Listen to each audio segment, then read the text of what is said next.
Watch this get real awkward. What's the name of this show? TexAgs Rewind. Oh, what's up? She knows. Okay, I'm gonna ask you another question at the end of it. Hey everyone, David Nuno here. We had a great TexAgs Rewind. No, we had a great TexAgs Radio. This is TexAgs Rewind. I'm the confused one, episode 2586. Thanks for the notes there, Dalton. Jimbo Fisher, he's going to get his deal. We're looking forward to that. We talked a little bit about the craziness out there on social media, what people say about Jimbo. I got a little angry, but we're excited about Jimbo. Also, Ryan Brauninger in the house talking Connor Weigman. Say hi. Howdy! Where are your glasses? I don't know. Sorry. Awkward question from me. And Chris Landry breaking down the Aggies as they get ready for Kent State. It is TexAgs Rewind. We're going to look at this again as a great bargain. Now, I feel like people just, they had, we've been talking about it for the last 3 years and how people still can't get over how wrong they were about it the first time. And now they're doing it again. There's a lot they just don't, in my opinion, don't seem to understand. Starting with the no buyout thing, that part makes me laugh. The no buyout, like the buyout is $9 million a year. The buyout is $90 million guaranteed. That's the buyout. Like, no, they just priced their way right on up out of the mark. Alabama, is that the one school now that you would ever worry about coming in? And here's the thing about Alabama. A, Nick Saban doesn't look like he's ready to retire anytime soon. B, if he does, and they come after Jimbo, then, if they come after him, let's say it's 3 years from now, right? If they come after Jimbo Fisher in 3 years, Alabama, after what Nick Saban's done, and that's who they decided they were going to go after. And I'm using them as an example because it's really the only school that could do it at this point with the money A&M's paying. If they came and said, we have to get him, he's the guy. If they're doing that, that means that the next 3 years are going to have been really, really good in Aggie land, right? Yep. And counting last year. So you'd have a 4-year run of excellence in College Station. Do you think $9 million is where A&M's going to stop? Like, and that's just the one school that I think that they haven't completely priced out of it. That's even remotely. So my point is, the buyout is the $9 million. That's the barrier to entry that everyone thinks is that a buyout does. Buyout does nothing. When's the last time a school didn't hire a coach they desperately wanted, especially in football, because of a buyout? Let's seriously think about this. You're talking about A&M right now, $90 million they've committed. You think a 1-year buyout, another $9 million, is going to would keep A&M from going and getting the guy they wanted, or any school? It's the 90. It's not the 6, 7, 8, 9 million. It's the 90 million that's keeping them out. Because it's not keeping them out. It's keeping. Well, yes, it's keeping them out so they can't get them. It's also keeping the coach from wanting to leave. It's kind of like the Southeastern Conference, right? There's no grand rights in the SEC. You want to go find somewhere else? Go. We're pretty confident you're not going to want to do that, and that's where Texas A&M is at with Jimbo right now. So, Opie, you had a lot of thoughts. You were ready to get in there. We just had to go to break, though. Well, I was going to ask Billy if I had an opportunity what he thought about the fact that Texas and Oklahoma joining the SEC reportedly is going to increase the individual team's payout by $20 million plus. Right. So therefore, can't you just say that Texas and Oklahoma are actually going to be paying the bonus or the raise for Jimbo Fisher? Thank you, Austin. Thank you, Norman. Yeah. So if you gotta take on these, the spoiled little brother that you have to take with you, well, it might as well, take their money to or use their membership to give you the money to pay your coach that's going to beat them. If you got to drive him to the movies, they might as well buy you that Maserati. Yeah, you know what? A&M should just get in their Maserati, give a one-finger salute and drive into the sunset. Not a Trans Am, though. A Maserati. A Maserati. Let's do it. Take the Trans Am to Dallas. Hey, and I've decided, Olin, I'm going to be in a good mood now. Moving forward, rest of the well, I can't guarantee that.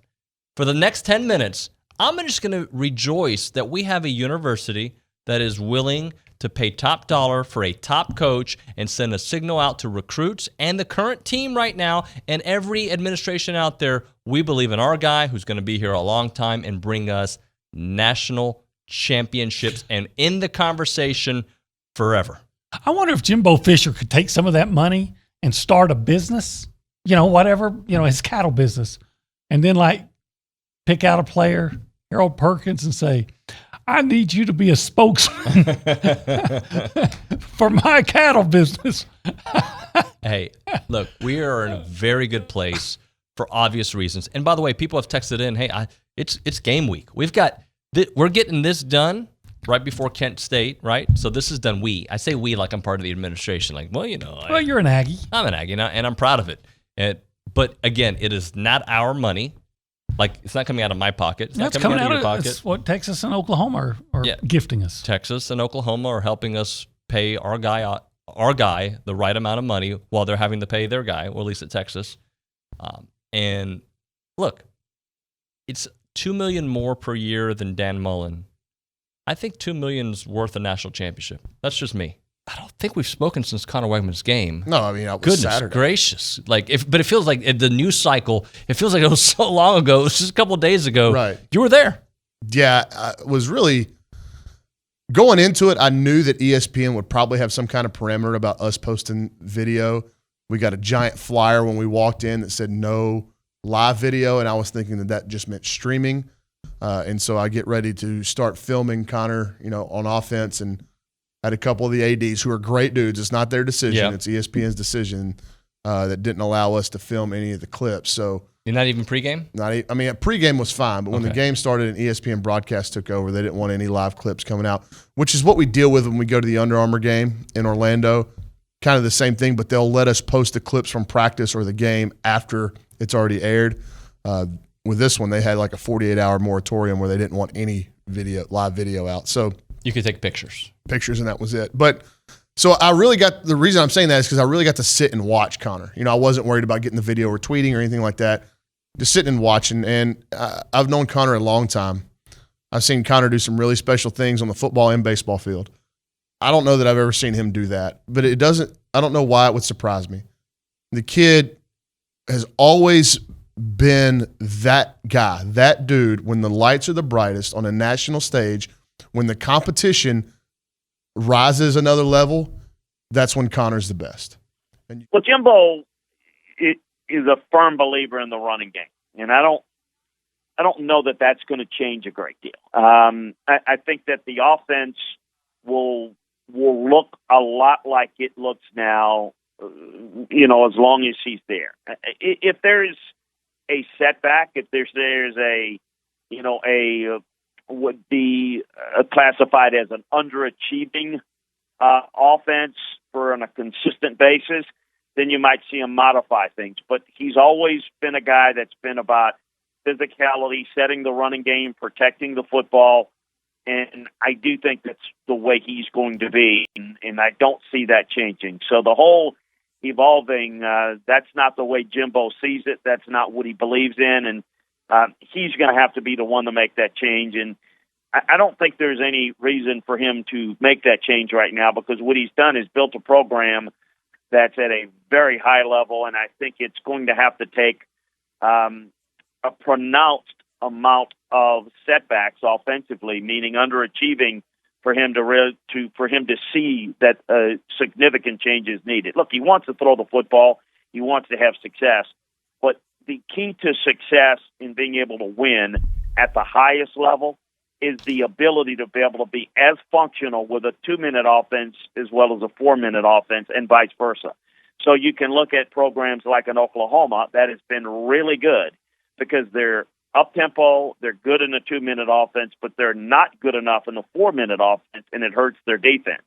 And I think when you can't run both equally as effective, then you fall beneath your ultimate goals. And the ultimate goals for A&M is going to be to kind of take that next step. And you've got to beat an elite program that can do both in Alabama, which effectively runs a 2-minute offense and is explosive. But you've noticed that their defensive numbers haven't been as good when they've done that. Yet they still find a way to be able to run the football because they're equally effective with their power game and closing out teams in the fourth quarter because of their 4-minute offense. So I think that's probably where Jimbo would like to go. But remember that it was Saban that said, I want to go for RPO, and that's this is Jimbo's baby offensively. So you're kind of having the rest of the baby from the cold hands of the arms of its mama. It's Papa. That's what his DNA is, and his belief of how his offense and how offenses should be run. And I don't get any sense that he's interested in changing it or modifying it significantly at this time. All right, so we're going to close off the show. What are people supposed to do? Like, comment, subscribe. Like, comment, and subscribe. Most of you are doing one, not all three. We post videos Daily. daily. We want that algorithm to pop. I got nothing else to say. I'm just going to talk like I have more to say, but I can't even speak English. Goodbye.